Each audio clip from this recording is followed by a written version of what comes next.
6, 5, 4, 3, 2, 1. Live from the Rob Christensen Radio Network Satellite Studio, it's Jim and Rob Overanalyze the Movies.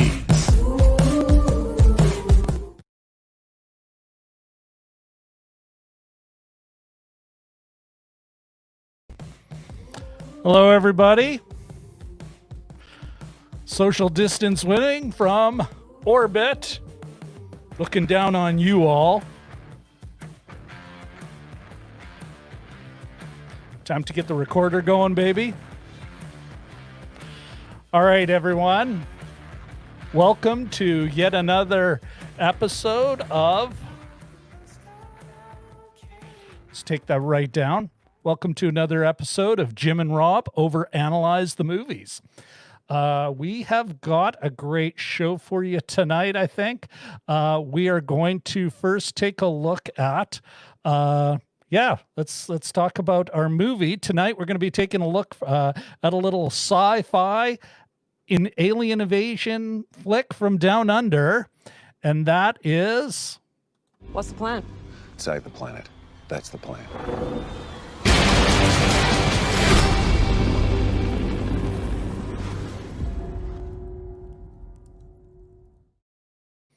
That's right, Occupation, folks. All right. Occupation is, it's a movie when aliens take over their small Australian town. A modest group, a ragtag group of survivors must unite. Oh my goodness, I need to look at the camera here. Must unite to fend off their otherworldly invaders. Okay, now before we get into the meat of it, I got a couple of quick announcements. First of all, you want to stick around to the end because not only are we going to announce next week's movie, but because we've got a kind of special program for you for next week because it is a birthday of sorts. Canada Day will only be a couple of days after, so really important. Wait to the end, find out not just what the movie is, but that kind of special take we're gonna take on it. Then of course, I gotta. It's time to beg for that like. Beg for you to subscribe. And of course, you want to be notified. You want to ring that bell, baby. So smash the like, subscribe, and ring the bell. All right. Now, of course, we are, and just so you're aware, we are in the spoiler zone. So once we get past the summary of the flick and everything, if you haven't seen it and you don't want to hear what we think about it, don't continue to watch the show anyway. Just try and avoid the spoilers. All right. And we've got we'll welcome everyone who's in the stream already. We've got 5 people watching the stream, which is awesome. And let us... Okay, I've taken care of that. Just going through my checklist here, folks. Now it's time to take a look at Mr. Jim Chaboyko, my co-host with the most. Much like a summer's day. Oh, what the heck? I had a whole shtick written for him, and I can't remember it. Oh, well. Mr. Jim Chaboyko, what do you got to say, Jim? I want to know what the summer's... I want that's my Australian nickname. I was wanting to know now what the summer's day thing was leading to, but anyhow, that's cool. Hi guys. Well, you know what? We'll get to that. We will come back to that. All right, how you doing, man? Good. Hi, folks. Hi. Excellent. All who have joined us. That's awesome. Yeah. I can't. It's not letting me comment. But anyway, that's fine. Yeah. You know what? I can let's say hi to these folks. We got Ahoy Jelly Duck. Ahmed is in the house. We also have hi. Sheila. She's already on the ending. Holy cow. You know what, Sheila? We're gonna get to that. You know what? I think Sheila's actually talking about a vast of the night. But anyway, Sheila, good to see you here. Is this a transport? Well, we'll get to that, Jelly Duck. Good point, though. Yeah. Oh, we'll have to try this one. Yes, you will, Shelley. Oh, Richard's in the house. Hello, sir. Hi, guys. Okay. Hi, guys, back. And then, well, you know what? You gotta pimp the merch. How would you know it's a genuine Rob Christensen if he's not wearing genuine Rob Christensen product? Thank you very much, Jelly Duck. Wait, you missed the Jelly Duck saying hi to Richard. So it's crossing continents right now. Yeah, exactly. World. I figured they didn't need us to tell them. They're saying hello. Oh, yeah. And Mr. Frank Jans, the trade union movement is in the house. Trade union. Solidarity, brother. Oh, God. Going down that rabbit hole. Well, I think this is a perfect movie for the politics of it. But anyway, so now that we've said hi to everyone, why don't we quickly? I actually wrote a short synopsis this time, Jim. Oh, good. And so I think I'm gonna play the trailer as I walk through the synopsis. Okay. You know, we've all seen action trailers, but have you heard my synopsis? No, you haven't. All right, okie doke. Let's get the trailer up. Bear with me. Yo, we've stopped. Why? Stretch our legs. Meet back here. Careful, Bella. Mum, it's a country town. What's gonna happen? Put your hands together for the ex-captain, Matty Simmons, ladies. Really would have helped if I unmuted my mic. Maybe we'll just wait until the trailer's done. Max, what is that? Take cover!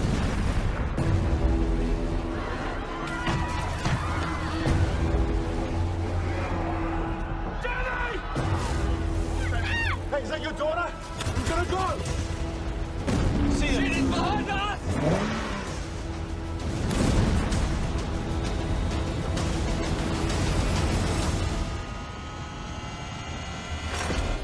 The life that we had is gone. These guys are here to stay. If we want this back, we're gonna have to do something. We've got people here looking to us to leave. I want to know what your plan is. My plan? And you promised you'd help me find my family. An occupying force can be brought to its knees if you have the will and the drive to fight. What do you see? Everything. Australian Army! We're going to get you out! Don't fade into nothing. It's your town. Some kind of biological weapon. Hold what you've learned. Our first priority is to get our families out. Dad, we can't You leave. need it now. What now? We fight. Or we die. Let's do this. Let's take them down!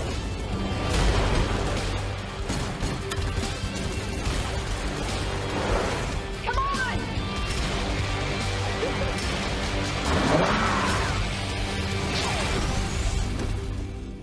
What's the plan? Save the planet. That's the plan.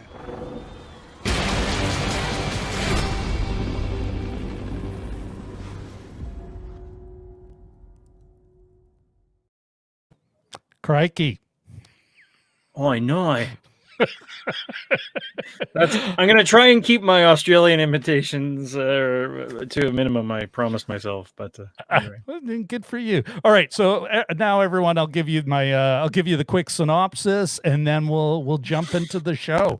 All right, so occupation. It opens with a Reagan quote about if there was an alien invasion, our differences would disappear. Seriously, a Ronald Reagan quote, kind of wearing its politics on its sleeve.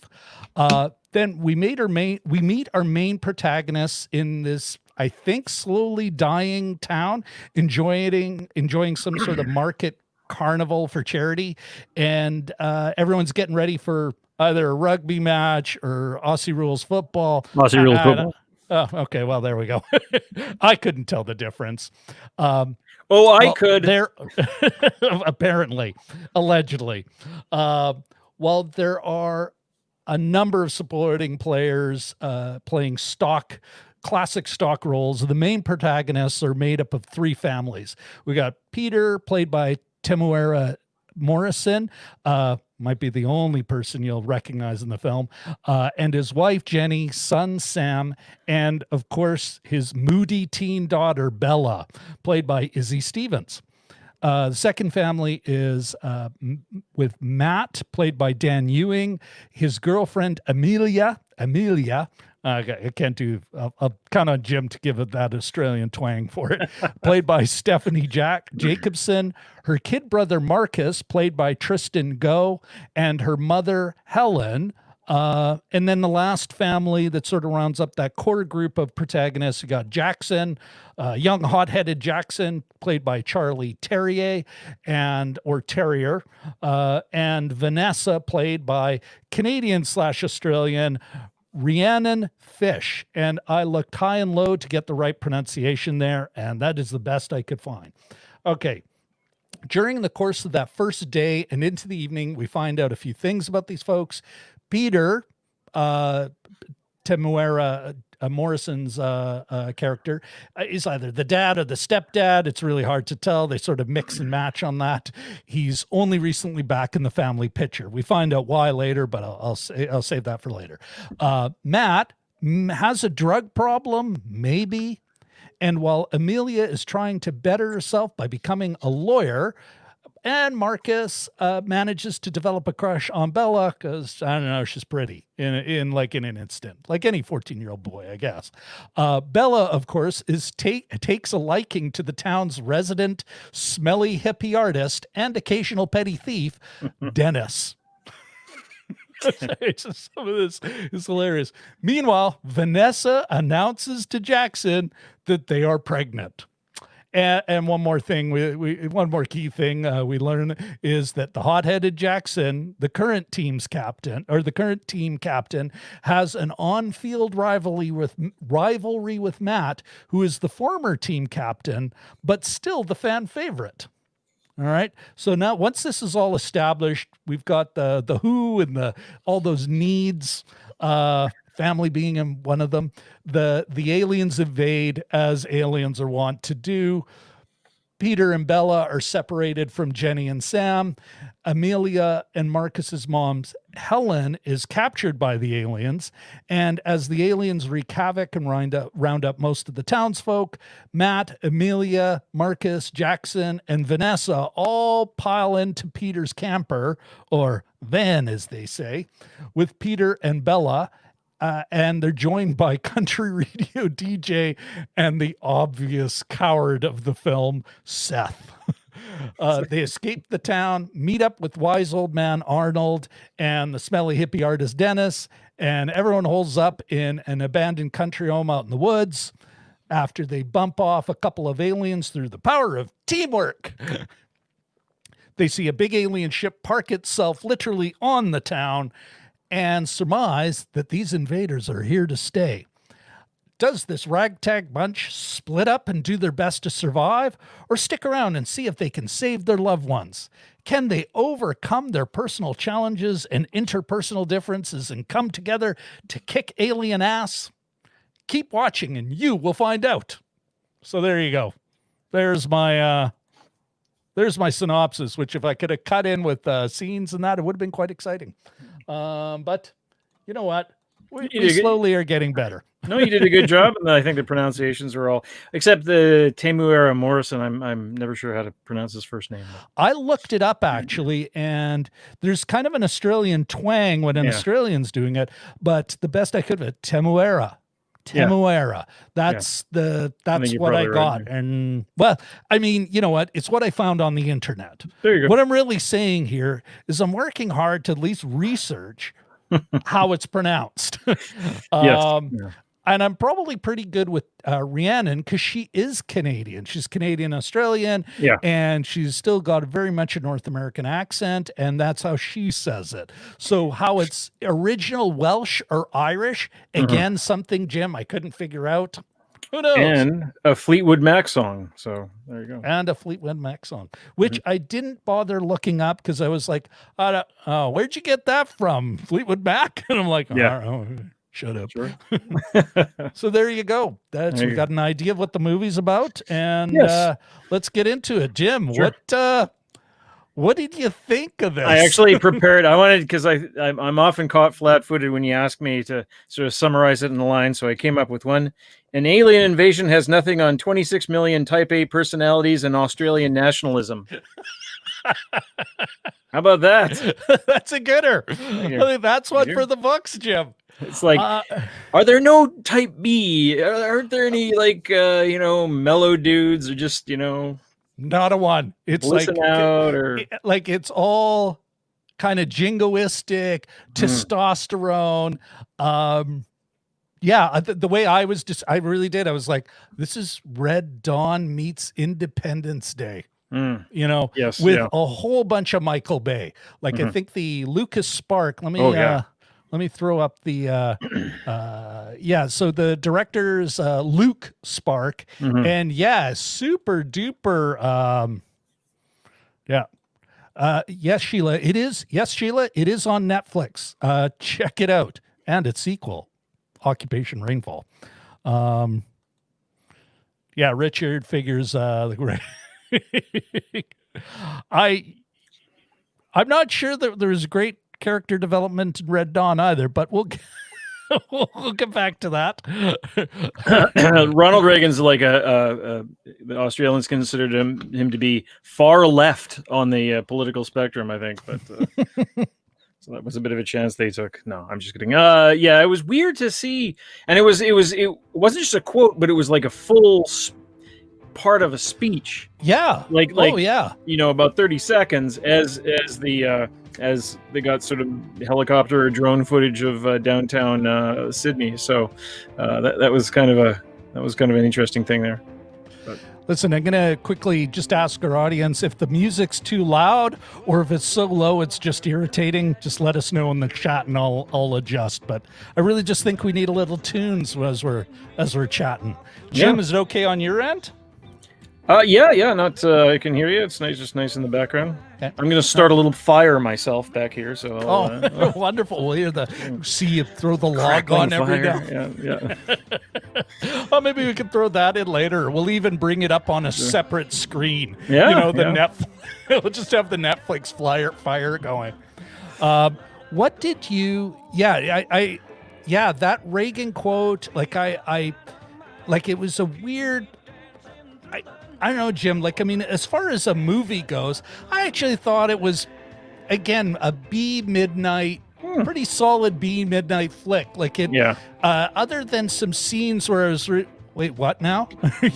Where it was like all of a sudden it shifted tone, and I'm like, did a scene that kind of set up that character shift get cut out? Because there were a couple of those, and there were definitely some moments where I'm like, I'm sure, Stephany, you were directed to do that, but you sound like a crazy person right now. I'm talking about Amelia's character. Cardboard characters. I think Mr. Lennon watched the show. Yes. Yeah. I would. It. Like jingoistic and everything, but as far as a B flick goes, actually a solidly made one, like good enough would be the best way. Are you buying that? Yeah. I mean, what is sort of this remind me of is in the press package for The Wave, the Norwegian, or either The Wave or The Quake, probably the second one, The Quake. Yeah. And I cited the quote from the director saying that the Americans established this way of filmmaking, but that it's within our grasp as well. So it's almost like with any movie, you have to ask, what's the point of this? Like, why am I watching this? And I guess from the movie maker's point of view, it's like, what is the robot chicken joke about M. Night Shyamalan? Is that it's got a twist. There's a twist. So there's always got to be some sort of difference. Like, why was this made? What is this giving that's new? And I have to think that it's just an Australian movie done sort of big budget, mainstream American style. And I think that's sort of the extent of it. Because I was sort of expecting a twist. Like I was expecting some kind of like fresh, they're gonna find a sympathetic alien character or something like that, or something different would happen, and nothing really did. It's just pretty much, you know, they just attack each other sort of cyclically, and you know, and then we're leading off into a sequel. So it's I'm trying to, I guess the main point of it was just to make something that the Australian that was American style. That's kind of what I'm coming up with. Like it was funny that so there's a behind the scenes thing, and I'm trying to find out that moment in the behind the scenes clip I got where the director's interviewed, and he lays it bare. What you're talking about, Jim, he just throws it out there. But he just admits it freely. Oh yeah, absolutely. Like, okay. I mean, well, no, even more so. Like as I first. And this is where I even, my hot take on the director would almost be, reminds me of an Australian Peter Berg. Like, I can be even more, you know, like I always thought Peter Berg is kind of you know what, just one of those, the kind of guy who likes hanging out with the bully but thinks, I could be even a bigger dick, you know. You're talking about the former actor / film director. Yeah, who's got a terrible reputation, but also loves his right wing. Yeah, like as a jerk, not as well, who knows? Maybe some actress might come out and go, well, let me tell you about him. Okay, but we don't want to preclude. Apparently, you're not hearing that from us. Yeah. Okay. In a legally non-binding sense. I'm gonna let me see if I can't pull this up. And we got other visitors too. Mm-hmm. Okay, bear with me. Share. Sure. Yep. Oh, Jamie's here. Jamie's in the house, and we are. Thank you very much, Jamie. It warms my heart when you say that. Okay, so here's the guy I found. All right, bear with me a second here. Let me make sure I've got volume. I believe the key moment is right after this.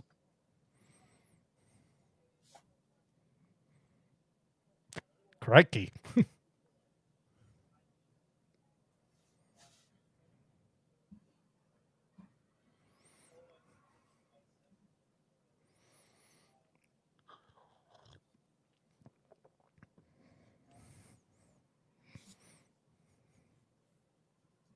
They had heroes.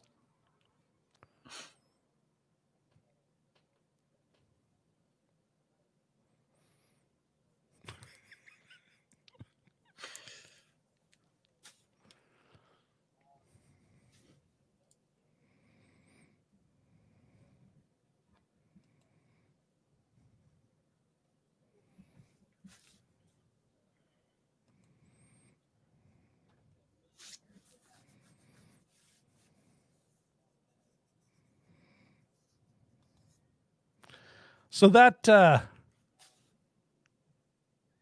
sorry with me. Yeah, no worries. Technology. That gives you an idea of what we're, he puts it all out there, Jim. It's like, I want heroes like, kind of like, wow, Crocodile Dundee. Going back to your hot take there about 26 million Type A folks. All right, we got a new vote, but that's my friend Walter from Vancouver. Yes, I'm looking forward to your pithy comments, Mr. Melnick. You're quite entertaining. All right, there. So Jim. Yes, that's. Oh yeah. The last act is quite entertaining. Mm-hmm. All right, let me just pull this out for a second here. Sure. So going back to that though, like it is. Like, I mean, I was kind of trying to break down some of the themes, and certainly, like, I mean, there's some overt ones. It definitely family right up top, because all that's driving these characters is either keeping their family together or protecting their family or rescuing family members. But they're doing their best to rescue family members. Well, there's the whole back and forth between Peter and Dennis. So the I'll say ex-con stepfather figure and the louse that's moving in on his stepdaughter, and it's like, I hate you. Wait a minute, I'm going to rescue you. Oh, now the shoe's on the other foot, and it just it's just like, come on, dude, throw him a bone. Pick something. Pick something. Do you hate him? Do you love him? What? Yeah. Well, it's okay. Well, let's rewind for a second here. I'm not quite following you there. Like oh yeah, back to the theme. That's where I got started, and I was like, sorry. But no, you did have that. Like, I mean, she's the moody teen. Yeah, it's like every family member, they may have conflicts. Like Peter has a conflict within his family, just as, and I still don't like. I mean, who the heck gets one of the things? I thought he was addicted to pain pills. But the only medication we actually see the label is for an antidepressant. That's the Matt character. Matt. Yeah. You know, the part of their family dynamic, Matt and Amelia, is just like, you still taking them pills? Like, it was like, how the hell do you get addicted to antidepressants? Like, it was like, what? How dare you be addicted to feeling reasonably well mentally? Like, I know. What the? So, what are you, some kind of New Zealander? Like that Temuera. But yeah, like, so I kind of like, there's that. There was kind of a very light sort of environmentalist message, I thought. Like, I mean, a couple, the aliens, their motivation, if there is, like, I mean, to talk about just just a cardboardiest bad guys, like what could?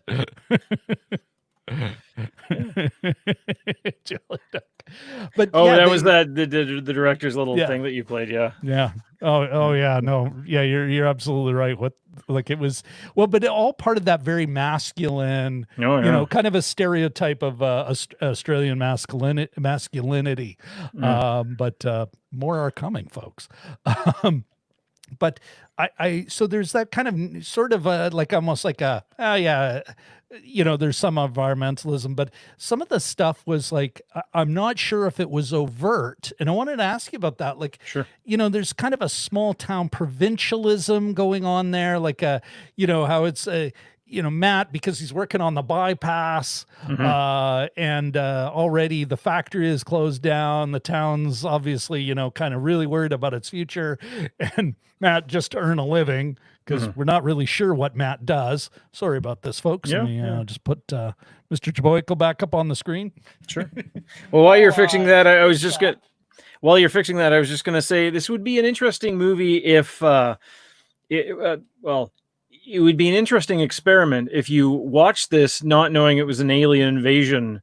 If especially the first 10 or 15 minutes, you'd think, is this a movie about toxic masculinity or concussions in sport or post-industrial economies of small town Australia? And then things start exploding, and I just like, it was kind of interesting. It's like, oh, they're taking on so many subjects in the shadow of this invasion. But, I mean, they said, and this guy, this Matt character, evidently the backstory, or another word for backstory is story, is in the past, he was knocked into a coma on the field. So this is sort of like his potentially his last game at the end of the season. And even then it could, be terrible. That's what I thought it was. Oh, maybe he's addicted to like Percocet or, T3s or. But I think it's just one of those, the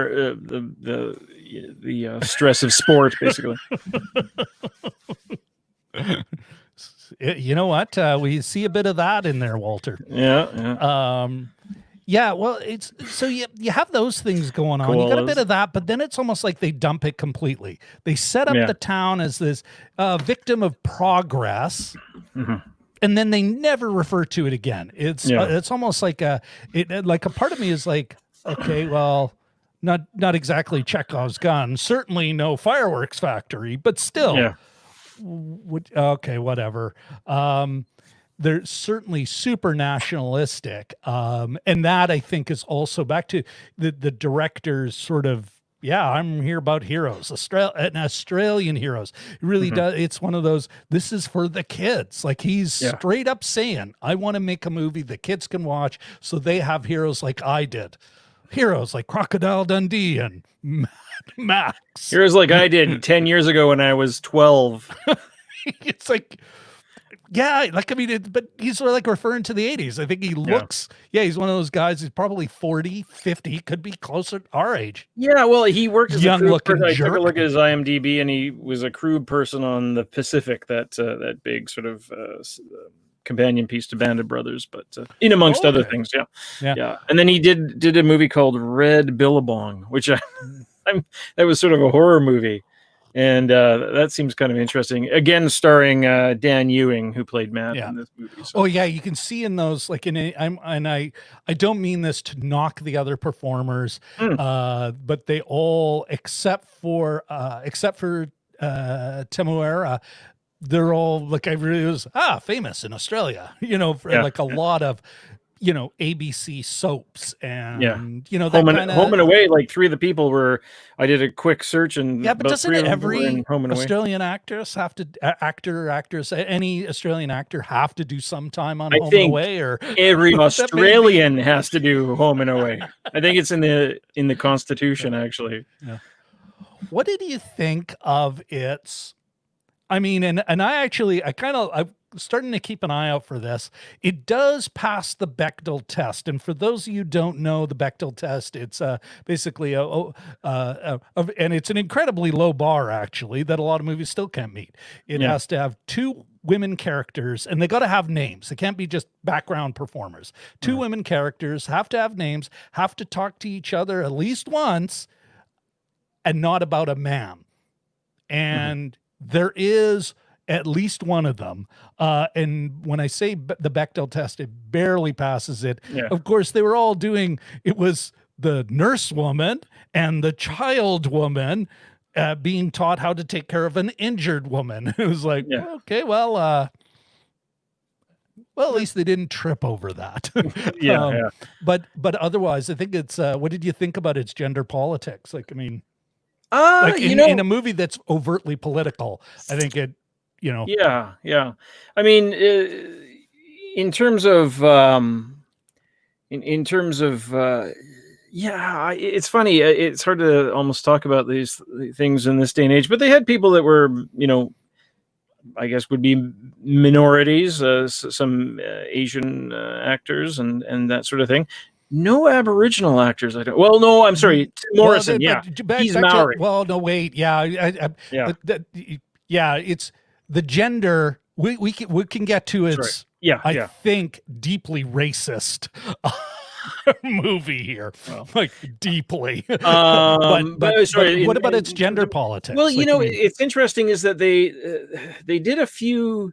Whether it was successful or not.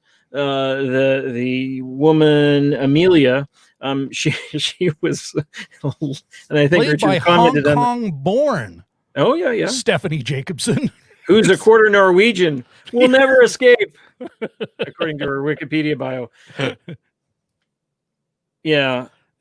And then the nurse. Well, okay, a couple things. First of all, the nurse kills the first alien. I believe, right? Yep, she does. The nurse, who's usually a figure, nurse and mother, because she's pregnant. Yes, and she's so usually a figure of consolation and healing, and she's actually the one that turns one of their guns onto onto them. So she records the first kill that we see. So that's one. I mean, they do throw them a few bones, and then Amelia, the Amelia character. Is leading the final charge at the end with her Lululemon combat pants and it's like you sniper, combat veteran and law student, you lead the pack. There's the way they throw the civilians into a working army unit. Well, they did have 8 months and one almost training montage. Yes. Which I think at the moment I was like, it's not even a montage. It's like literally a half a scene. And then all of a sudden they're taking down bad guys. I think like on the gender politics, you raise a couple of good points, and I would say it's a mixed bag. Like there's, it's not as bad as like just there to be saved or, and keeping, but sorry, I'm just looking at Richard's comment. Yeah, just about. Well, the invasion slowed down pregnancy. Yeah. But yeah, I think it like a mixed bag. Like, I mean, that Stephany Jacobsen is not pregnant, never presented like, oh, when will we have a family, or how could we have a family in this? That's never her agenda at all. Even Bella is being taught how to be a nurse, but later on just wants to get out and do something for real. Like, of course you get into that weird kind of, okay, are you just saying, oh, the best chicks just want to be guys, one of the boys, but they didn't go there either. So I think it's not perfect by any stretch of the imagination, but it isn't awful either. Well, there's no, I mean, I do think the guy does want to be Michael Bay. Luke wants to be Michael. And there's a couple shots there, and especially when they present the women actors for the first time, there are these sort of shots, almost shot like a commercial, with the Rhiannon fish, who is Vanessa. She's sort of standing outside a car as the boys go off to the game, and there's a bit of a, I don't know my terminology like you do, but the sort of like a tracking shot with, is that the right? Anyway, it's just sort of a moving camera that's sort of like, beholding her in her glory. And even with the young the Izzy Stevens character Bella. She the first time you see her, the camera kind of lingers on her as if to say, isn't she beautiful? And having said that, there wasn't any kind of like so gratuitous Megan Fox shot. No, yeah, she's working on the car with, she's got her head into where basically it's if they just took a picture, it's a piece from Playboy. It's just part of the, and then this comes off. I feel better working on a car without my shirt. Like, it's not a.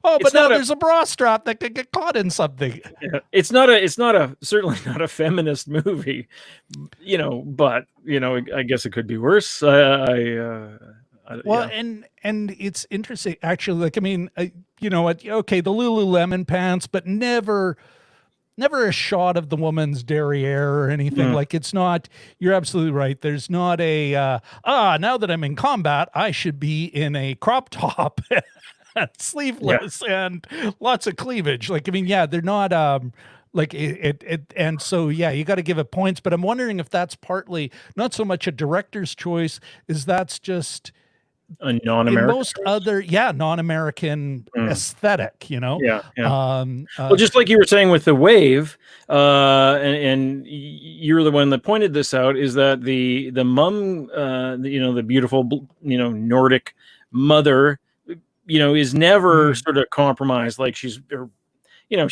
clothes are ripped up a bit, but not in that sort of salacious Raquel Welch way. Raquel Welch is a cave person, and in her cave bikini. yes, exactly. Summers around here are hot. I need to get rid of the middle part of this deer hide thing. Look at this. Yeah, I mean, it didn't. Michael Bay. It sort of, there were a few things, and I don't watch a lot of Michael Bay, but there were a few shots here, and even just the cutting of some of the way the scenes went in. It sort of reminded me of the way they filmed Pearl Harbor, like just really kind of almost like, is this a commercial or is it a movie? And then a lot of that sort of, just the. The camera would hesitate on the obviously beautiful women and that sort of thing, but and just a lot of the shots. There's a little bit of the shot below, and maybe a bit of a gimbal around. That kind of gimbal. I think that was the word I was looking for. But anyway, Yeah, well, it's a pan and scan almost thing. Like as it turns around, but it keeps him focused. There's a parallax. Like it's a great Michael Bay moment. Best scene in either the beginning of The Rock, when Nicolas Cage's character says, all right, we got to do something. Or he stands up and he's like, all right, I'm in this. And Bad Boys. It's in every Bad Boys movie where they both stand up and then the camera and they see a look of determination, usually with a soft, late, like golden hour light on them. Yeah. You know, it's always very, very, iconic. I do think, though, I didn't mind the Michael Bay cinematography references because he didn't bury it. It's not like Zack Snyder where it's all just a bunch of moments. He does kind of set them up and then they have a bit of a moment. And it is, if I were going to shoot an action film, I would definitely be looking through Michael Bay cinematography just to kind of, okay, what works, what doesn't. Like he kind of has in part defined what makes a great action sequences and great action scenes. So I'm not totally against that. Again, in some ways, this is a perfectly serviceable movie. So much slow-mo. Holy cow. I think it added a half an hour to the movie. Well, maybe that's where they cut the stuff that was really slowing it down, which is why you had some of those wait what moments. And then they had to, we got to stretch this out. Oh my gosh. It's like Guy Caballero and the crane shots, we can't afford that. But we can stretch anything out. So for those that don't know, it's an SCTV reference, which Jilly Duck is an old comedy sketch show from Canada way back. You're going to learn more about it later. Oh yeah. Trust me. Or will you? Yes. Yeah. I don't give anything away. All right. What now you kind of started on it, and this is one thing where I was like, kind of, holy. Is there Asian characters? Kind of. Now Amelia, because Stephany Jacobsen's got that, she's part, like, she's born in Hong Kong, part Chinese, part Portuguese, she's got a lot going on there. It's that kind of, I think, to a lot of, I don't want to say, a lot of bigots. It's that kind of, this is accessible Asian. It's a friendly kind of Asian.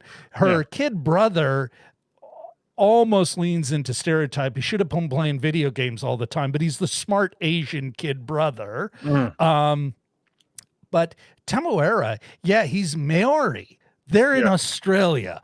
And even though they're out in the bush, not one Indigenous person. This is like a big white movie. Not one Indigenous person.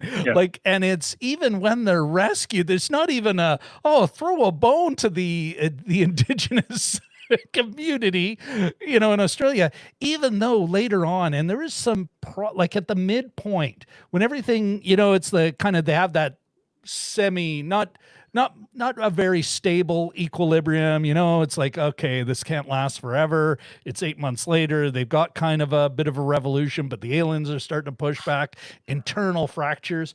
But there's a moment where, and I'm just looking for the line, like I actually had to stop and write it down. The Amelia's character, in one of those weird switches, Jim, she said so she says to Matt, she's like, look around. Cook didn't leave. Columbus didn't leave. That ship isn't going anywhere. And almost kind of we got to make an the implication is we have to make an accommodation. We got to figure out these folks aren't going anywhere. How are we going to deal with them? You're looking at the comments? Yeah, I am. I'm just trying to, it's like. Hi, Walter. I am reading your comments, by the way. Yes. Nausea mono. Yes. Okay, I get what he's saying. He wasn't referring to the slow-mo in this movie. He's referring to the slow-mo in Michael Bay movies. Gotcha. then it's Australian and Asian. It's like, ooh, alliteration there. Yeah. Ironic in a movie called Occupation. Yes, it is. Well, but there's that kind of, there's this kind of, that sort of like, I mean, it's one of those things where it's, you see it here in Canada. I don't know enough about Australia to be sure, but I'm willing to wager that there's that kind of, oh, can you just get over it and deal with it? We're not going anywhere kind of thing here. And it's it's very, at least problematic, especially and problematic in part because it's a movie with nobody, no Indigenous person. And even Temuera, he's like, I mean, he has moments where it's like he again, as it's all falling apart, just past the midpoint, we're getting into the, there is a cost, that Dan Harmon, well, once you take it, you got to pay for it. But he savagely beats an alien to death. A prisoner. He's a former, prisoner who they already chopped his hand off, but they don't show us that. Yeah. The white people who captured him, they don't show up chopping his hand off because they're trying to interrogate him. But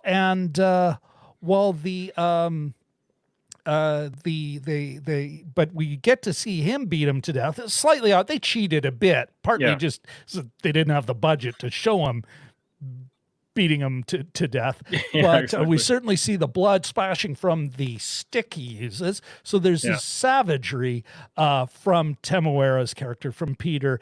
And he's a former criminal. And then all of a sudden he pulls out a handgun. You know, it's implied that he's killed someone.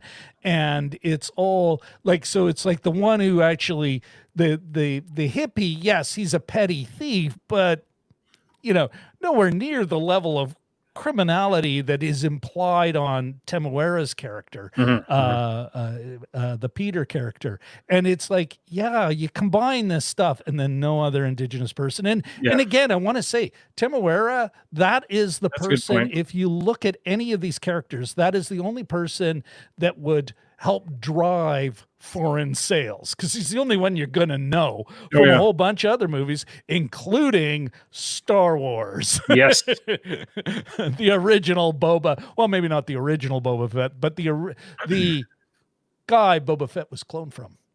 Before I forget, everybody, there's another Star Wars connection in the next movie we're going to see, but we'll talk about that later. Yeah. We'll I think, like, I mean, that's an excellent point. Just really, and I don't even think it's overtly, like, I don't think that was part of his conscious thinking. That's the movie they made. And it's almost, I don't think he would again say it. It's like, well, we got this Maori guy. What's your problem? Look, there's Asians. He's got a lot to do. Yeah, like He's got some juicy lines. Yeah. No, the kid had a couple of great lines, and there's some terrible lines and some great lines. But I just think as far as it's dealing with those issues, especially like, and this is only a couple of years old. It's not like, we just discovered race was a problem. Racism was a problem. Racism media, representation in media. This is not new. But it's like, oh, buddy, I don't even think he can see it. And that comes with a lot of that more reactionary provincialism and nationalism. It's let's say not the true believer Trump supporter, but the kind of, well, no, what's the problem? That kind of worldview. And so it's like, so you just get this kind of really sort of dark subtext that I don't think he was aware of. So I'm not saying he's racist, but this is when you're not really thinking about it, what ends up happening. A whole bunch of white people saving. What's the plan? So, what's the plan? Save the planet. That's not a plan. That's a goal. Do we have to get a strategic thinker in here? Your plan and a bunch of testosterone is not going to fix this. Go ahead, Jim. Sorry. No. I was just going to say, as a writer, if you're writing this, I had to have my rant. No. That's all good. If you're writing this and you realize you have only one Indigenous character and then you decide that you're going to make him a former criminal and a potentially current murderous, the potential for murder is there. He threatens a number of the people, and later on he actually kills one of their own sort of, not unwarranted, but that, which was actually kind of an interesting, which I was totally okay. And that was an awesome moment. I thought it was good too, but well done and interesting. But as a writer, going into this, if I was to write something and I would have like one First Nations character, and if I made them the only criminal of one of the two criminals of the bunch, I think I would be pretty self-conscious about that. It's troublesome. I think it's an issue, but it was a good role for Temuera, but Morrison, and he's played a share of. I mean, if you're going to get a guy like that, he's not going to be a professional cook or anything. He's gonna play a hard ass, right? I mean, he was in Once We're Warriors, right? He's a ass kicker, but but he also, in that character was a deeply flawed one. Yeah. Oh yeah. If memory serves. Yeah. Sorry, by ass kicker, I don't mean like a heroic ass kicker, but he plays these hard, damaged men. That's sort of what I meant. Yeah. Well, I mean, he was also Mana's father. Yeah, that's true. Yeah, he can play, sweet and humble. Well, and then he wanted to destroy her boats. Yeah, that's true. That's true. Jerk. Yeah. So, go Moana. Well, Jim, when you... Oh, yeah, let's bring back some music. I forgot all about that. No, yeah. When you think about, though, again, back to that, let's say the problematic nature of this film, some of it's in its politics, although it's pretty proud of that.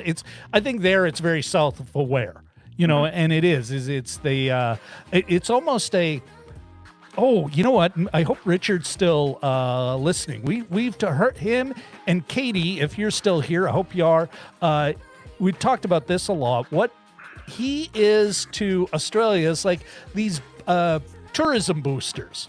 It's like, oh, the city needs to find its confidence. And I think, that seems to be his, the director is he believes it. He thinks, no, the kids need role models. These kids need heroic role models. And who knows, maybe even, well, you know what? I don't want to speculate anymore on how he views race in media. But he certainly feels that at least some kids need oh, look at this.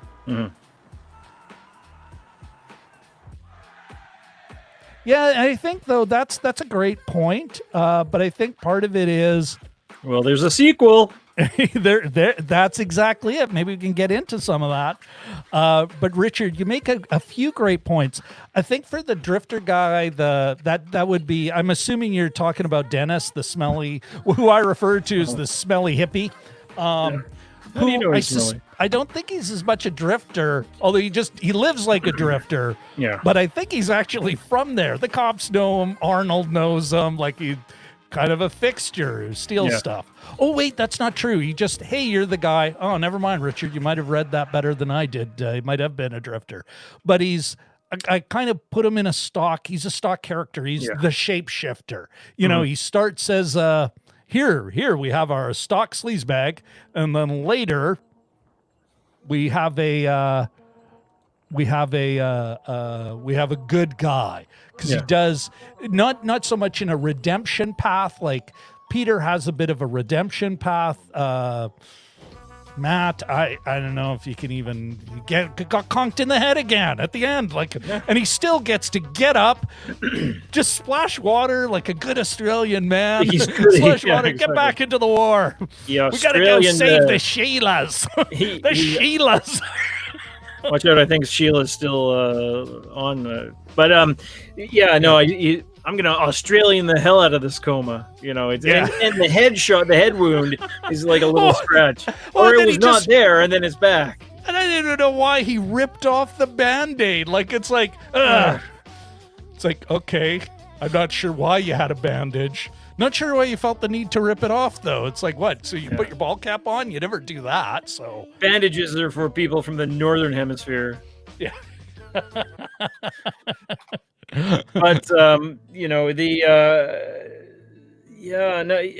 have to say though, there was a couple. So the first, you sit through the first hour, and you watch what kind of happens and stuff, and then I think there was a couple interesting things in the second half hour. There's the moment where Seth sort of, when Vanessa's giving. I'm going to come back to Richard's, but just put it up there quickly because he's got a couple of things in there I think are worth taking a further look at. But go ahead. So Vanessa's about to give birth. Yay, another baby that's going to be born in the midst of all. There was that's right. Last week, Blood Quantum, another pregnant mom. Wherever there's danger or a world collapsing, there's got to be a pregnant woman. And then it's kind of a trope, maybe a little abused, but I get it. In these kind of and almost apocalyptic movies, there's got to be a symbol of hope. Yeah. Well, in Grapes of Wrath, sort of not that that's a natural connection, occupation in Grapes of Wrath. I think there's the Rose character, the sister is pregnant, and I think the baby doesn't make it. So thanks for that, John Steinbeck. But well, because he was saying, no, this sucks. Yeah. Oh, yeah. There was you didn't write that way. Looking for hope? Yeah. Look elsewhere. Will California accept the Okies? I don't know. But there was a moment there, and I thought, oh, this is like kind of a character building thing where she's giving birth, Vanessa's giving birth, and Seth, the DJ, who at the end of the first attack, he says, "Who are you?" Seth, "I'm your smile on the dial." Like he gives this. That's what I wanted to say. And here's our very own smile on the dial, Jim Schlaboyko. Oh, there we go. Okay. Damn it. I did. I even wrote it down. Obviously not in a place where I could read it. Anyway. You got a lot going on. You're the tech guy. Okay. So he looks like he's trying. I thought, okay, he's going to sacrifice himself for the rest of the group. You can see it in his face. He kind of gets that look on his face. Like during the birth moment. And I think he's struggling with it. Oh, okay, yeah. Go ahead. Yeah. Actually, kind of an interesting moment. And then he grabs a log and proceeds to try to beat the three of them to death. But, try to hit. Like the way I saw, he's like he wants to smack her to shut her up. Yeah. The woman who's giving birth. Yeah. In the rain, because of course. Yeah. Got to throw rain on it. That's a pretty dark place, like a dark and evil place to go. And there was nothing sort of leading up to that. It sort of reminded me a little bit. Anytime you get, like, I think there were 10 major characters. There was the one shot. Wait. Katie's got a good point on before we leave Vanessa. Here's an interesting thing, because yes, the father of course dies too in a pointless sacrifice. A semi-pointless, maybe not a totally pointless sacrifice, but a semi-pointless one. And where I'm thinking, I don't think Michael Bay always has the moments at the end where it's Bruce Willis and I'm thinking Armageddon, Jim. Bruce Willis and for crying out loud, he's now Batman. Although will he still be? Oh, Robert Pattinson? No, not the next Batman. Justice League Batman. Henry Cavill. No, that's Superman. Oh yeah. Sorry. Okay. Ben Affleck. Sorry. Ben Affleck. Thank you. So at the end of that moment of Armageddon, where the older one sacrifices for the younger one, that future kind of thing, and it's like, what? That's Matt's. That should be the end of Matt's arc. Getting Jackson back because that baby needs a father, and it's like nope. And Katie's right. Yes. Good luck with that, guys. Although, mind you, unlike the other, they do have the Australian Army. Yeah, the Army comes in. That was a good moment when they first. It was like, there was not. they were pinned. Okay, it's about 3/4 of the way It's through a the total movie. disaster. Disaster. Everything's been destroyed. There's like I don't know if it's an ambush, but the alien forces are crowding around our hero. Well, it's because their victim, the alien they kidnapped, learned a bit from. And look at this, because we've got a small merry band who's willing to help each other out. Look at this. Thanks, Jelly Duck. Thanks for asking, Ben or Walter. Okay, anyway. Yeah, no, the alien they captured and then cut his hand off and then beat him to death. Yeah. He had some not the gizmo they took from Some someone other else, kind of but he had like some sort of gizmo in his uniform that gave him away. brought them to him. So it's like, boy, they didn't see that coming. No, and so they're all pinned down. Yes, they're all pinned down. They're getting shot up, and half of them are wounded. And a truck birthing comes babies. in.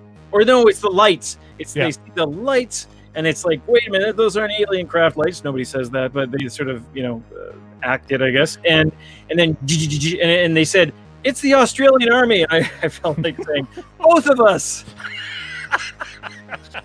But I looked it up, and there's actually 30,000 active members and 17,000 reserves. But anyway, I thought it would be a funny line. Yeah. All 8 of us. This is the Australian Army. No, this is it. Yeah. We're not a small part of it. We are it. As they threw boomerangs at the bad guys. But the... Which, though, now, even as they're being brought back, it was I did like the moment... Although it doesn't fit the ruthlessness later, but I did enjoy the moment where it's like, well, you know what? We heard about you guys as they're being driven back to base. Yeah. Back to base. Whereas, well, we heard about you. We heard about a resistance group in the forest, and we had to come and rescue you. We had to come and get you or something. And it was like, again, it's super jingoistic, super, like it's all those things that you can legitimately criticize about this movie and these kinds of movies, but still it was like kind of that's a nice little moment there. I an earned moment, So let's go back to our permanent base out in the middle of or a semi-permanent base. But back to Katie's comment, I suspect they can find formula. They had like a whole nursery in there. Okay. Okay, so back to Richard. Peter's history. Are we going to find anything? Like, it's interesting that there wasn't a moment, that later moment, maybe during either sometime before the midpoint or they could have dropped that at the, like before they say, we got to get back in the fight. Because they're kind of given that choice and they don't want to go. They're just kind of done. Jackson wants to bugger off now just with his baby, I guess, or whatever. And they have that moment where they somewhere in there, he could have kind of delivered one of those rah-rah speeches or even just deliver a moment to the leader to get the leader to kind of, oh, Matt, I never told anyone this, but let me tell you about how I got into crime and how I got out of crime or something, And I think that was a huge missed opportunity. Or even between him and Bella, this is why I went because I gave myself up or whatever, something. Give us something. You're absolutely right. Missed opportunity, Richard. Matt's drug use, I'm just like, what is he addicted to? Is it paint? What the hell is he addicted to? Walter's got a jet. See you, Walter. Thanks for tuning in. Thank you very much, Walter. And Jelly Duck says bye to Walter too. Yeah, thank you. It's because we've got a great crew here. All right. The Matt's drug use. I just want what is he addicted to? What the? And if it's antidepressants, then you want to find more antidepressants, not go another bottle. It's almost that it's like, wow, even the women are toxic masculinity. Like, are you having another one? Yeah. You and your heart medication. When are you going to kick that? You and your pain. Oi, oi. All right, what is Richard saying here? Okay, character arc seems to be that you're nobody until you prove yourself in some sort of battle or showdown. Oh, absolutely. Yeah, they're all given an opportunity either show their warrior mettle or you're absolutely right, Richard. Jim, I think you'd agree.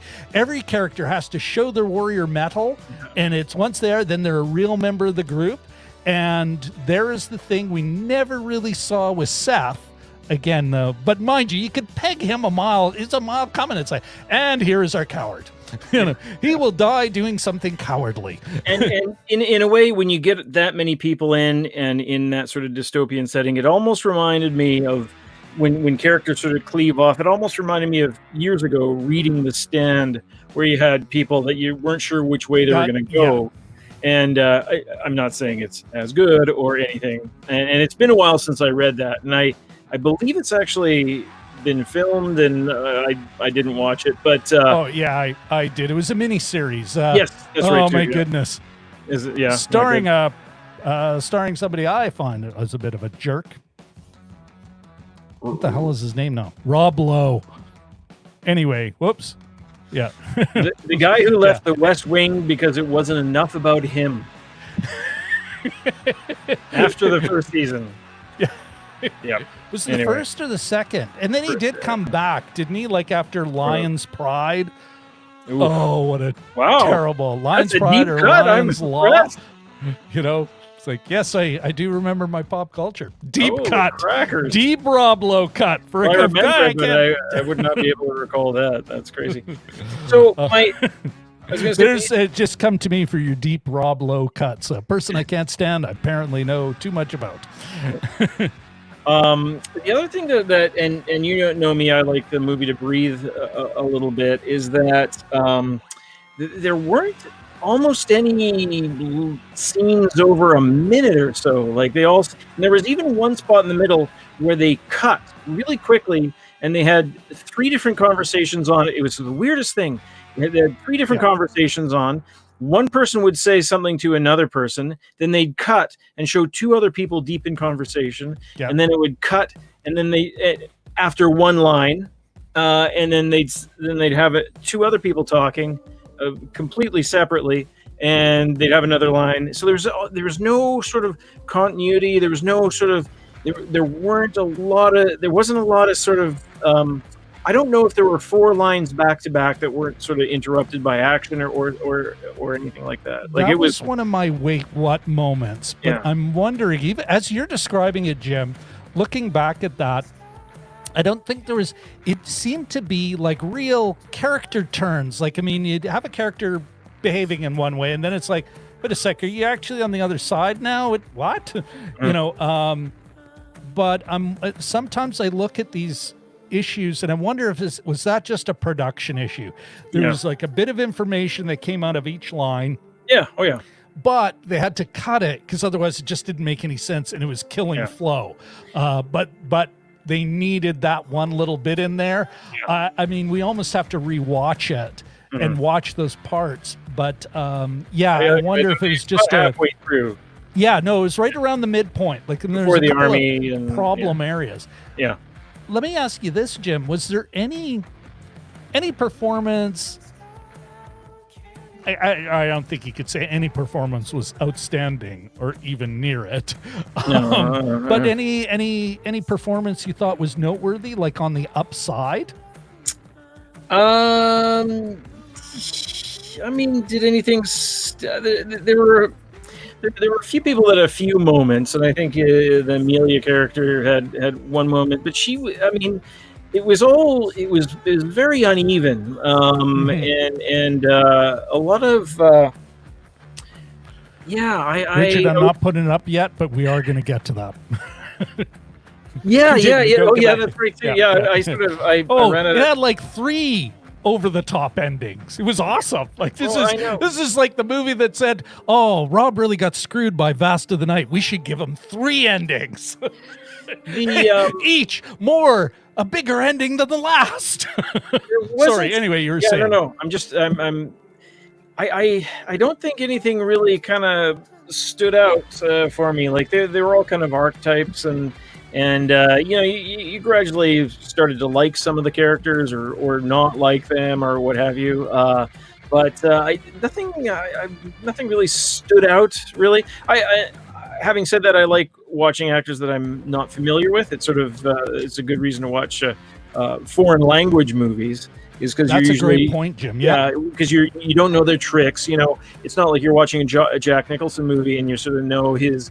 Although he plays different characters, you know, there's not going to be any sunglasses or any kind of that irony or knowing winks or anything like that. Or if there is, you're not familiar with them. So you know that's why it's always fun to watch something from Iran or something from Korea or what have you. And if you don't watch a lot of those already, but yeah, there's.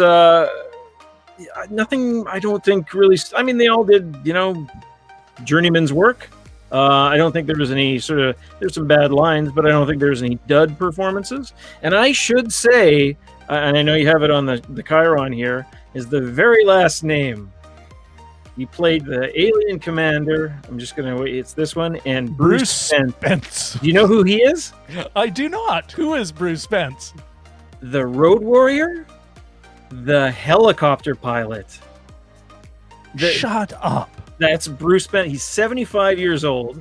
He would have been 73, and he's like 6'10" or something ridiculous. Okay, which is why there's like, here, can we get you in this big ass suit? You remember he's sort of the goofy, likable guy. I think he gets the girl in the end. Oh, and he's yeah. He's got a very long face. And he's got 121 IMDb credits. So, and that's right. And they're following the group in the Road Warrior. That's part of their escape. Yeah. I'm now spoiling the Road Warrior for somebody. But anyway, that might be actually one to look at. 10 out of 10 on IGN. Wait, Jelly Which Duck, one? are you saying this movie has 10 out of 10? Or Road Warrior? Yeah, it should be Road Warrior, but but another great flipping or let's say changing genre to make a sequel that in some ways surpasses the original film. Yeah. No, I remember my stepmom took us to that one, and that was sort of like that was during the summer in BC, and they have a little bit stricter kind of codes about which movies kids could watch, and it was so violent and stuff. But my stepmom got us in. I think I was pretty early teens, but it was came out of that. I was like, wow, that was awesome. There were fingers cut off, and we should be. Let's put a pin on that for now, because that may come up later. Yes. Okay, here's I wanted to. Okay, for myself, I really. Oh, okay, Jelly Duck's just having a couple of laughs with us all. Yeah. Okay. Before we get to Richard and the multiple ends, there was a couple I actually kind of liked. Again, jingoistic, but and very, I don't want to say alpha male, but that brusque. He leaned into it, and I thought actually did a pretty good job. Was Charles Mesure as Arnold, who I kind of thought was the gruff, wise old man. He had a couple of solid lines. That's a good point, and when he was caring for the baby, and he's a big guy, but he didn't play it like, baby, I'll break it, or no, not changing any diapers. No nappies. However an Australian pronounces nappies, but I Sheila's bet you that's the word. Yeah, he actually looked like I'd trust him with my grandchild, or my kid, But I thought he was good, but no one delivered a bad job. They're doing the best with what the director gave them, and at times, Stephany Jacobsen, she should get points. I think she should get a medal for playing what was obviously ridiculous lines and a ridiculous delivery that she could only have been just told to do. And she had what I called her meltdown moments. At the beginning of the movie, they're escaping, and all of a sudden she just starts screaming, "Can anyone tell me what the hell is going on?" And it's like, why are you screaming at everyone? It's not like some of these people came in. Peter and your boyfriend, Matt, didn't come in after, okay, we've been briefed, but we're not going to tell you what's going on. It's like, literally, what are you doing? And then later on, she has another meltdown, just been rescued. The Australian army shows up out of nowhere, rescues them, and she's immediately screaming at them for a medic. And where the hell's a medic? And you're the army. Why don't you have a medic? And it's like, wait, what? That's how could you? Like I'm wondering now, mind you, maybe it's. Yeah, no, it's so contrary to the character, so out of character. I don't think the best actor could not have delivered that in a way, because there's no setup for her to have moments where she kind of breaks a little. And it would have been better, like, if she broke a little, because she's got to be one of the characters, just the most solid as a portrayal. Like, she portrayed as a very solid, steady, hey, we got to think about this character, and then these freakouts where it's like, what the? It really was. It was laughable. It was so over the top, and she should get points for that because someone told her to do that. I don't see any actor choosing to do that. No, any halfway competent actor. That might also be the. I'm going to sneeze here for a second. You do that, Jim. Meanwhile.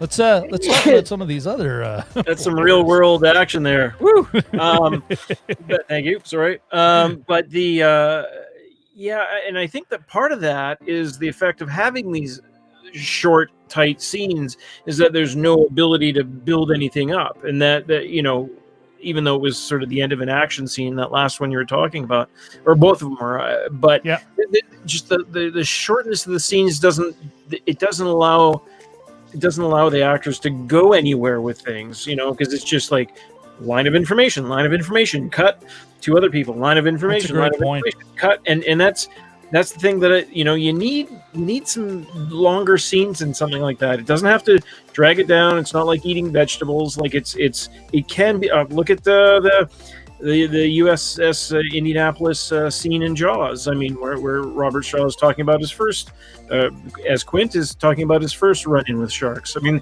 that is in the middle of an action movie, about 20 minutes from the end, is seen as one of the best scenes, in an outstanding movie.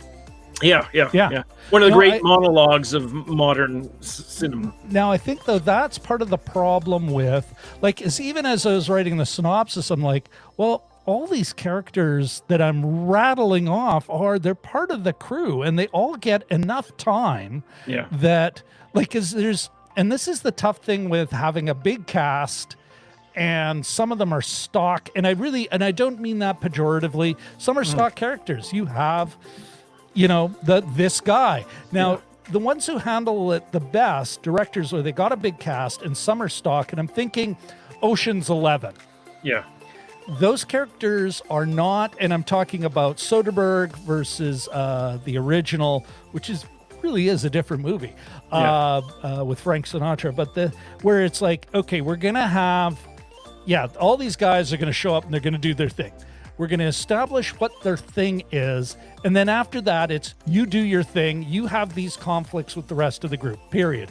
We are not going to develop you anymore. We just establish you. And then they focus on a few characters that are actually going to grow, change. And you can almost say all the Ocean's movies really are about the Linus character played by Matt Damon having an arc. Like he is the one who starts as a kid and then he grows over the course of the movie. And in a way, Danny Ocean and what's his name, Brad Pitt's character, Rusty, they're the ones they basically develop him into a man, a grifter, criminal, in a fun, kind, gentle way. But whereas this is, they've got these stock characters, but they got too many important characters. And like you say, Jim, not enough time. And I suspect in part because of budget.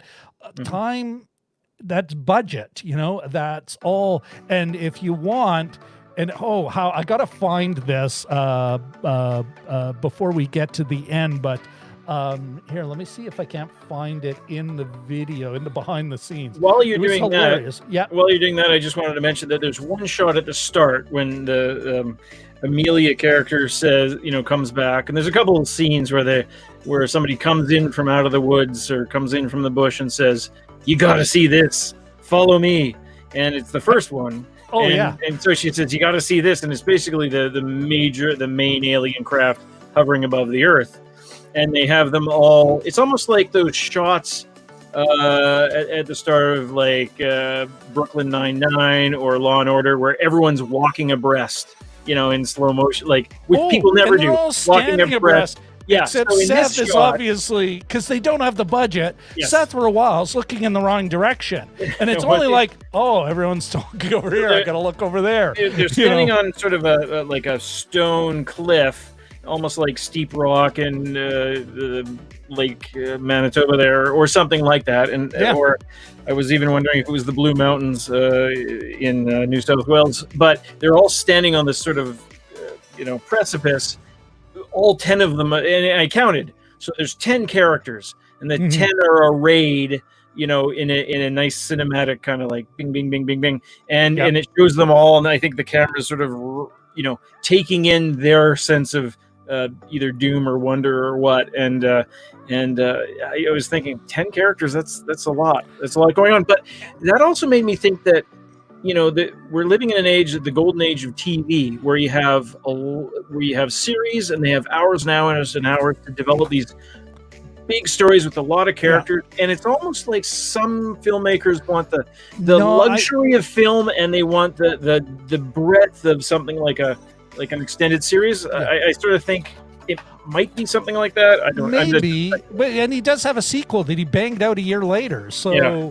But I'm wondering, actually, like I think about Independence Day, very much of a very similar movie in many respects. There, what they did is they decided, again, though, they still limited their characters. They had their stock characters, but they followed a few people, almost like, okay, we're going to have this storyline, then we're going to jump to this storyline. Oh, maybe I am kind of making an argument for yours, but within a movie. Now, mind you, Independence Day was, 2.5 hours? Was it that long? Yeah. Yeah, it was not a brief flick, but they would follow these characters and then just give a bit of enough of a connection to the other storylines so that they could bring it all together. Here, they're all in the same hut. Yeah. Basically, eh? And I think they probably would have been done better. It's like, do you need 3 families? Can you just pick one family and some other folks, or you can even have them as families that you never, can you just pick a few less folks to focus on? Yeah. You know what? And you're right. Like, it's just so many people that they're trying to focus on. Who knows, even some of them could have been brought in later. Another kind of trope in these things, whether it's World War II, I'm thinking the Defiant. Oh. Yeah, the Defiant, right? Not the Defiant ones. Or is the Defiant ones or Defiance? Yeah. Defiance. Oh, just Defiance. Yeah, it's a one word. Yeah, with James Bond and and Wolverine's brother. Leave Schreiber and that's how they're built. Yeah, James Bond, Wolverine's brother. But where characters join them and they grow as a group, but it's like, no, the core group is who they're following. People do come in, you don't know who any of them are, like they're just extras. Speaking of which, here's an interesting note. This is the second time I've seen all the extras credited in the screen credits. Quake did it, and I don't think The Wave did it, but I know Quake did it. And I thought it was like, oh, that's kind of cool. Although it is, maybe it's a union requirement because they got unionized, and it's like, not only you now have to pay them decent wages, you got to credit them. But still, I think that's cool. They're part of what makes a big movie big is a lot of extras. We pay them in jazz and Marmite. What's that? Oh, Marmite or Vegemite. Is it Marmite there or is it Vegemite? I think somebody even referred to that. Yeah. I think it might have even been, there we Jelly Duck. Oh, yeah, that's right. I missed that one. Okay, here, going back to budget, I want to pull this up on the screen so you can kind of see what I'm talking about here. All right, let's pull the music out so we can hear this.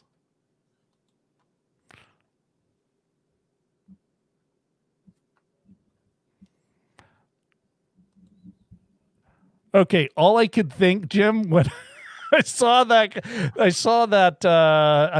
shot of her saying, "Oh, the money is on the screen." I could eat her brain because they certainly didn't pay me much. Like what they got out of what I suspect was a shoestring budget. They did. Like, I mean, there was when they see the camper, the van, when you see the camper kind of taken off in the fields and being chased by, and there was like, oh, there's some VFX that didn't work out, but otherwise it was all pretty good enough. Good enough to carry the movie, to move the movie store without it being so bad that you're like, oh, for what the hell. Let's get to the ending, because we're coming up on our 1.5 hour. Hey, we should start wrapping this up. But the ending, like, I mean, Richard, Jim, do you remember this part? Oh yeah. I think this is ending number. I think this is the first of 3 endings, or maybe the second of 3 endings. But anyway, can you maybe give everyone a quick rundown of how that nonsense played out? This is just after the sort of the not the final battle, but the final battle of the movie, and they attack the farm where the aliens are making all the humans farm this weird fruit. Good. Rest assured, Matt, we're not quite done. It's more like we take a while to exit a party, Jim and I. Half an hour long denouement. So they just attacked. Well, there's another battle. And, the 2-man crew, Jackson and Matt, just blew up the alien ship and killed the commander and stole their weapon, and because they weren't expecting the virus, and one of the cheapest props ever. Exactly. And fragile looking too. But anyway, so they sort of overcome the bad guys. I didn't think that. I thought, wow, that's a lot of plexiglass. And honestly, that thing was going to last forever. Apparently. And they a football. And so they I lost my train of thought. Basically so they've got 3 prisoners at the end. This is after like fighting these people tooth and nail, and it was a bloody battle with terrifying weapons, and they look over aliens have been experimenting on human beings. But in the same dissonant sequence, remember, she has, and this sort of sets up this ridiculous part of an ending. She has a moment where she realizes, oh, there's a regular family. So there's a woman, it's like with her baby. Like us. Yeah. Oh, I know. So anyway, finish it off. Sorry, I just had to bring that point in. We're getting all punch drunk, but so there's 3 prisoners, and then she unilaterally, the cafe waitress / law student with no sort of rank, unilaterally walks over and cuts the binding on one of the aliens to shake his hand. I'm assuming it's a him, because he wasn't wearing a dress like the other one was. Some of that great gender politics. as one of my kids pointed out when they're about 15 years ago, he goes, Dad, that's a lady hippopotamus because she's got eyelashes. So, I'm surprised it just wasn't out of pearls and, eyelashes. Something out of Babar. It goes to shake his hand. Like, this is unilateral. And she does this, and then the alien sticks out his hand, and they have an understanding. And Matt is in the background, and he's going approvingly. Oh, yeah. Like, he's turned. He's turned as well. Like, oh, maybe we should be nicer to these people that we just were killing 20 minutes ago and defending ourselves against. Yeah. Well, and that was a weird turn. But and then back to my rant about this film's problematic view of race. There's a part of me, like, if it was a pop-up video, there'd be like a thing from some indigenous person. Yeah, no, there'd just be more of them. Yeah. They're going to screw you on that deal. Don't make the deal. Like, there's a reason I have an Australian accent, because Cook had friends that showed up and said, yeah, that deal you made we have to renegotiate, or we'll just ignore it.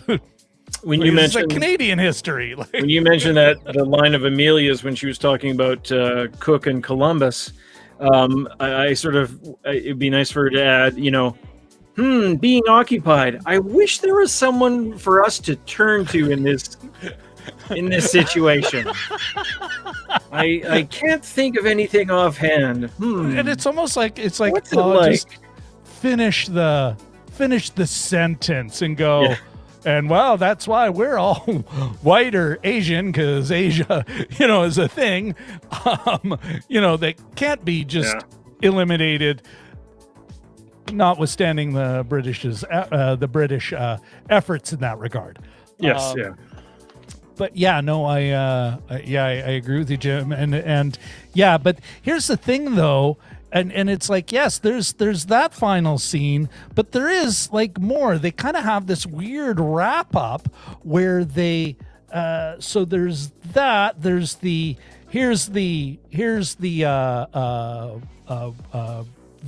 virus super weapon. Yeah. And the colonel, the actress who's saying, yeah, all the money's up on the screen. All of it.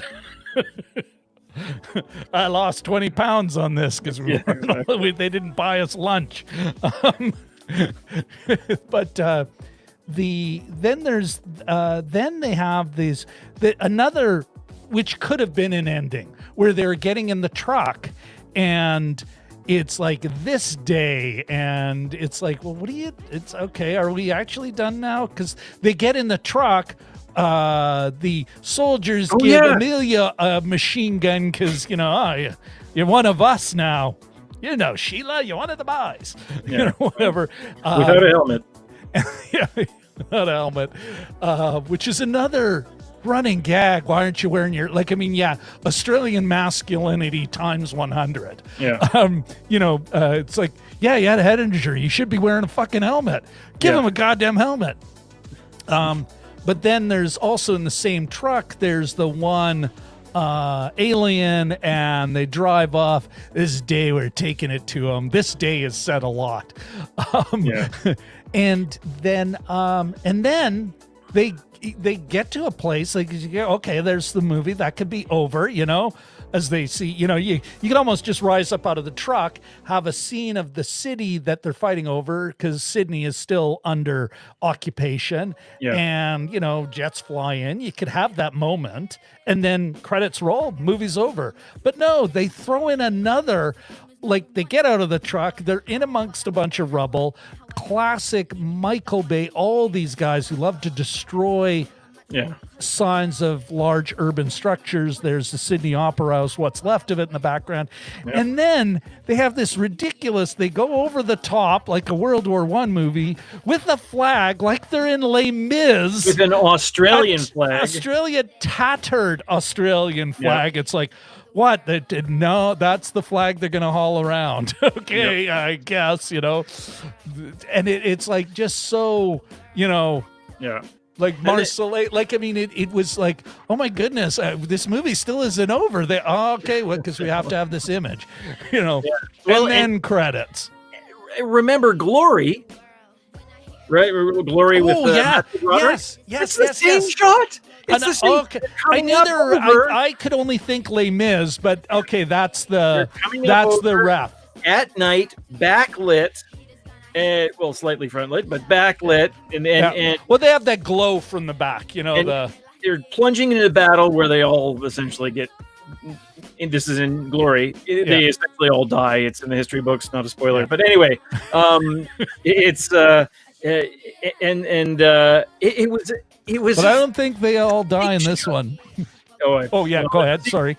But I just thought, oh my God, he literally took this from Glory. It's like the final, not the final shot, because I think the final shot is of the memorial, the war memorial in Boston or New York or wherever it is. But that was kind of amazing, I thought too. And if you notice, there was a prisoner, an alien prisoner, or an alien turncoat, or I think it was the guy that they did the deal with. This random civilian. Yeah. As the colonel is there in the background going, I guess we're stuck with that. Oh my god! And none of the sides had any tactics whatsoever.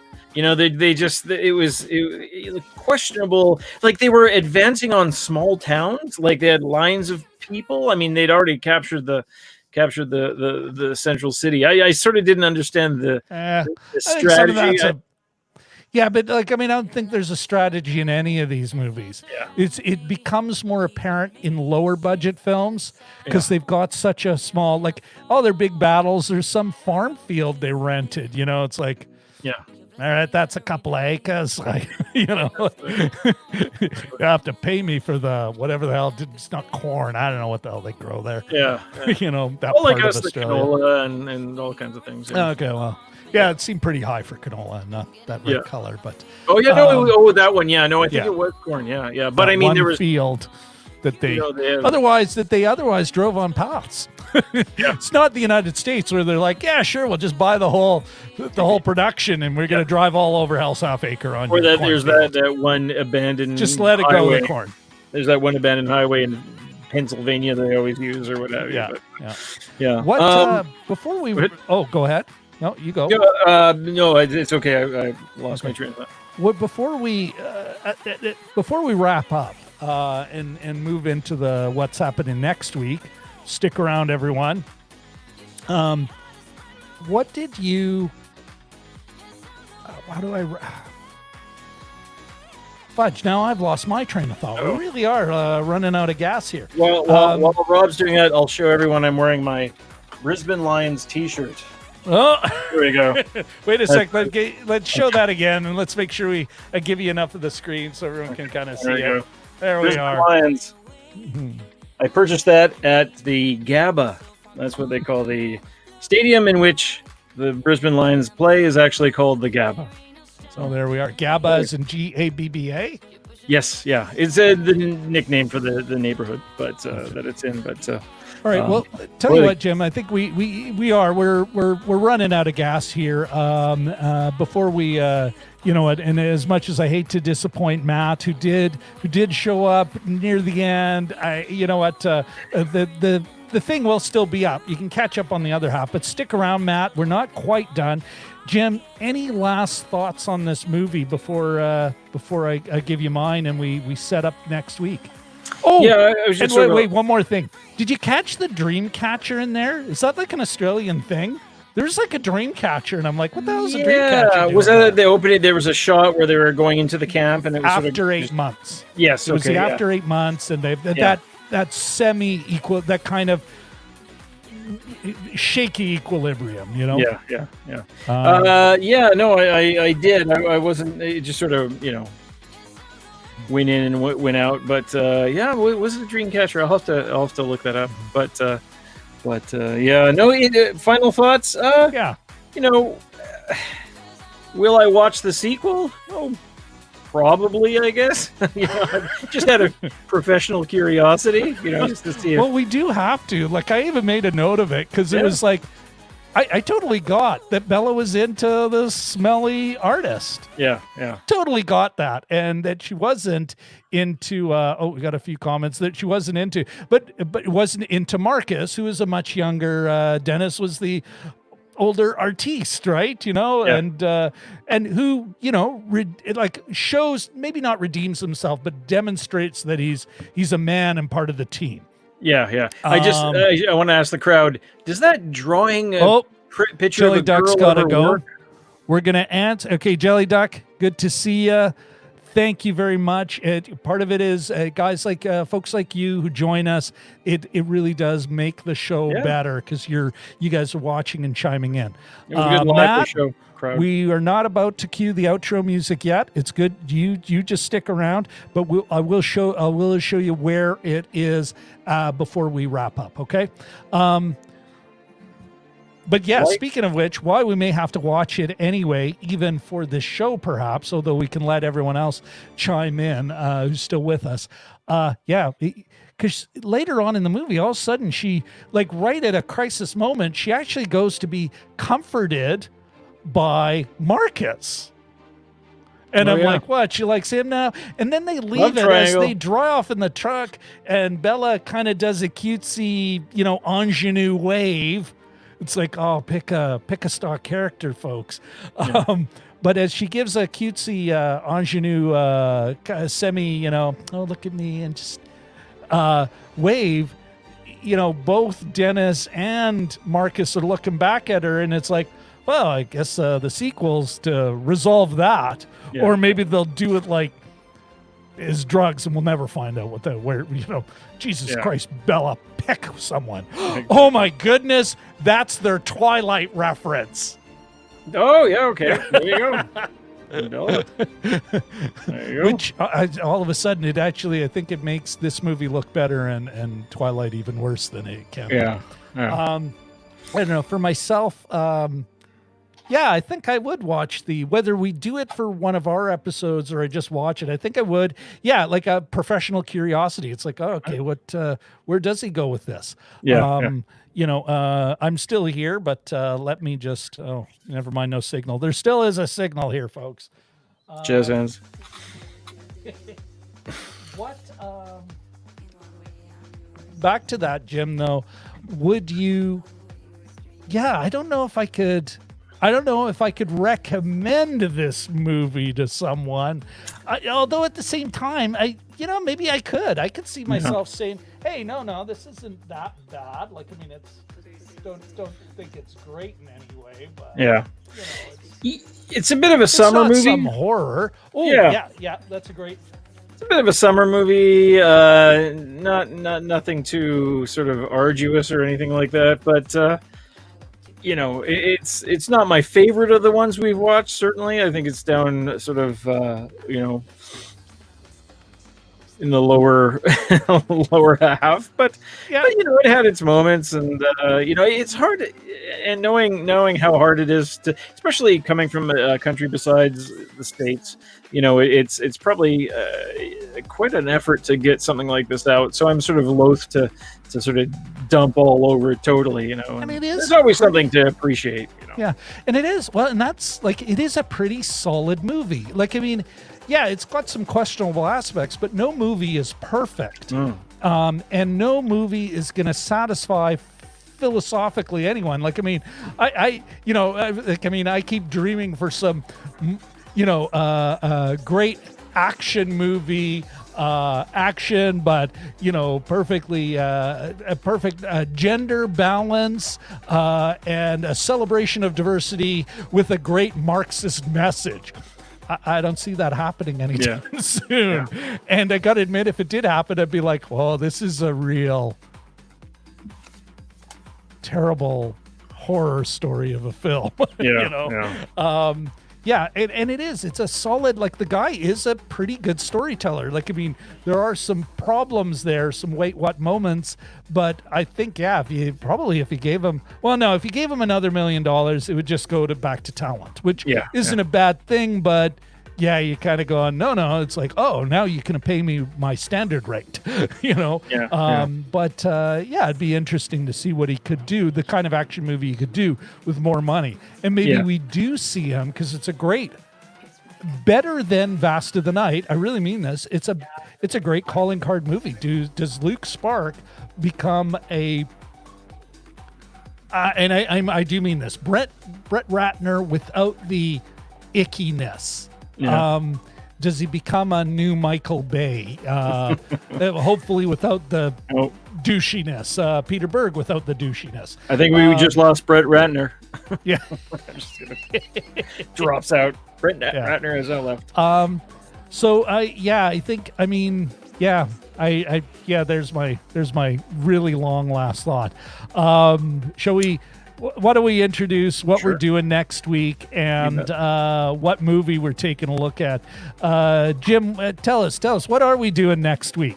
Well, it's a whole new direction we're heading in, Rob. We're taking a look at not a new movie for both of us. I don't think we've established that enough. Like, for a movie to be on the show, the couple things that we've been looking at is neither of us had seen it at that point, so it's new to both of us, and it's maybe with a little bit of a science fiction-y or horror kind of bent. So there's just kind of also movies that my wife isn't into. So I feel free to see that with Rob as a classic line. So those are some of the way things that we look at for this. But I think the science fiction part of the horror part is just kind of like not necessary, but it's not what we're looking. It's just the other two items kind of match. Yeah. Would you agree? Yeah, Like the other two items kind of force our hand in this. Yes, your lovely spouse is like, I'm not going to watch that. Yeah. And we haven't seen it. You know? Yeah. But anyway, sorry. So okay. For a slightly new direction and not every show, we're going to be taking a look at movies that we have seen and that we're going to take a second look at and give it another shot. And what was the phrase that you used? Well, I know we'll reveal the phrase in a second. I think but it's movies that we saw when we were younger, like not 5 years ago. Mm-hmm. Like when we were young, where our tastes were developing, our worldview was developing. So probably it's going to be something, maybe the 70s, 80s, 90s. That's kind of our sweet spot. Would you agree, Jim? Like, But that's the thing. We saw it when we were younger. We liked it when we were younger. I thought it was pretty good when we were younger. Mm-hmm. But now it's going to be, the line would be, well, here, let's reveal the movie, and then we could reveal the actual the branding of this. And I'm thinking it's almost like we'll find out how frequently we want to do this, but maybe once a month to start. We'll just kind of dive into our past and ask ourselves as we take a look at where are we here? Strange Brew, baby. And then what we're really asking, we're not necessarily just going to overanalyze it, but we're asking, does it hold up? So that's what we're looking at, folks. So next week, next Monday, the 29th at 9:30 p.m. CST, we're going to take a look at the weird little Canadian movie from an offspring of, a spin-off of, a pretty popular bit for a very brief amount of time on SCTV, Second City TV. The Canadian SCTV was the Bob and Doug McKenzie craze, and they actually made a movie of with those characters called Strange Brew. It might be about beer. Yes, I believe so. I believe so, and just in time for Rick Moranis's comeback to Hollywood. So that's good timing as well. Oh, what do you mean as comeback? I know he basically kind of left. Yeah. Take care of his kids. His spouse had died, but what's the? He's doing I think I feel so out of touch. Yeah, no, sorry, I didn't realize I sprung that on you. He's playing. That's a good cut, Matt. Yes, that's right. I never even caught that play. That's a good one, Matt. Okay, sorry. It's Moranis. Okay. It's a Honey I Shrunk or Honey I Blew Up. I think it's a sequel to that. Okay. And Josh Gad is his son, and he's grown the dad. up. Yeah. Oh, okay. So which would be pretty. I'm pretty stoked. Rick Moranis. He's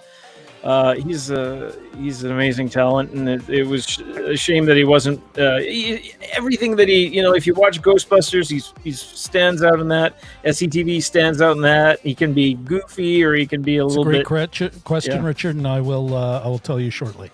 Anyway, sorry, go on. Yeah, Jimmo. he's Jimmo. Just, Jimmo. Rob and I always talk about SCTV on the side, or I'm constantly bringing it up, and even at work, I'm bringing it up with some of my younger coworkers that maybe weren't watching it in the 80s when it was fresh, when it had the 90-minute version on NBC and the half an hours, on what used to be CKND, which is now Global, but it was, we were right there for the fresh new episodes, and it was a great part of my youth, and I can cite many skits verbatim, but But yeah, this was a great. It was great to see them on the big screen.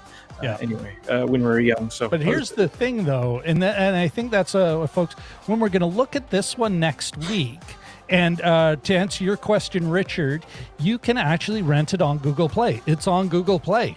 Yes, you will have to rent it, but at least that's where I found it so far. It may actually be like, I mean, I didn't do as deep a dive as I could. Maybe it is on Hoopla or I got one Canopy, but I know it's on for sure on Google Play. Sorry, there's Jim L. There's it's an English version, but with Italian subtitles on YouTube. So all right, well there you go. You can learn Hoser Italian, but English subtitles, or no, Italian subtitles. English spoken, Italian subtitles. Yeah. Italian subtitles. Well then. You know, it might be worth watching that as well. Like for you and I, just to maintain the integrity of our show, especially as I always, every now and then I run into these copyright claims. I want to make sure that we're legit. But for anyone else, maybe we'll even put the link in that show's description. How much is it to rent? $5. Crikey! I know. Sorry, that's my trigger word. That and the number 19. 19. Oh, I've seen this movie 19 times. All right. On that entertaining note, Jim, of course, you'll stick around, and but everyone else, you know what? Google Play. Matt, that's where you got to fold. I got to figure out how to fold that into next week's show. And like I said, the point of this is really something we enjoyed. Does it hold up? Is it still good? Can we look at it? And it's purposely not to kind of put ourselves in that time again. It's actually to take a look at this movie after, like Jim and I were adding up our actual movie watching years, and it's 5-6 decades of combined movie watching, maybe even 7. Maybe even more than that. 8. Okay, anyway, we don't want to. Let's not. That's a rabbit hole. 80s, 90s. I want to climb back out of it. Parts of it anyway. Yeah, but we were. Does it hold up? You know what? And we'll every month or so we'll kind of figure it out. We'll dive back into our past, kind of take a look at these movies and find out it's like, wow, that really does hold up, or that doesn't. And part of this actually was because you can't have. I don't think you can have a thing about movies without a reference to Melbourne. I'm glad you. I was hoping it wasn't a strange brew reference that I wasn't getting. I was like, I'm a big fan. What does that mean? But Melbourne. But we're like, I mean, you look at Jim and I, and this is where I got the idea from. Jim, I still remember the first time because I was saying, I was watching Star Wars again because I really do think that movie's amazing in the way it structures story and everything. And Jim's, it holds up, and that's what got me thinking about it, because there's a lot of movies that it's like, boy, I can't believe I thought this was good, or wow, this still holds up, and that's what we want to find out, and that's kind of the point of this. Let's say it's a sub-series within Jim and Rob overanalyze movies, so that's kind of where we're going. That makes sense, Jim? Anything you want to add to that? No, that sounds that's pretty good. Yeah, no, decent capture of what we're trying to accomplish. Yeah, I think so, and we'll see how it comes together next Monday, and in the run up to Happy Canada Day. All right. Okay, with that moment, I'm gonna. Yes, now it is time to do what? Where the heck? Oh yeah. Cue the outro. That's right. All right, here we go. And Jim, stick around. All right, Matt, try YouTube, Matt. I think, right? Sorry, he was just saying where can you watch the replay, but you might have answered that already. Oh, yeah, no, you're right. Oh, absolutely, yes. Where you can watch it. Okay, Matt, it actually will be on YouTube. But Jim and I were actually kind of been banking some of these recordings so that I can create a podcast. But what I may do is just for you special, Matt, for you, is all like, I mean, I'm banking these things, but I can get you an audio version. And anyone here who's watching, email me at rob.christensen@gmail.com, and because what I'll do is I'll set up a Google folder where you can just download the file, but that'll happen sometime next week, or of course you can just watch it here on YouTube, and that would be wonderful, because on YouTube, unlike just an audio file, what can you do? You can smash the like button, subscribe, and ring-a-ding that bell. Ding-a-ding-a-ding. Thank I don't have a hand symbol for subscribe. All right, everybody. Let's again, where the heck am I? Let's hide that, and let's cue that out.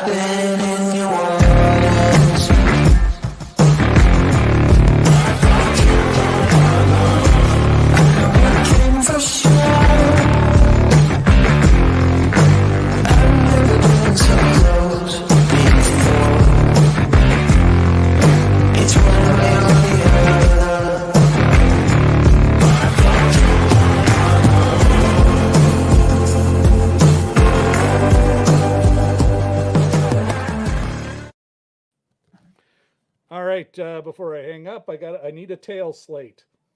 Oh, sorry, I turned my thing down. Sorry. It's okay, it's from my end. The music was loud. No, I'm just kidding. And now we can end the broadcast.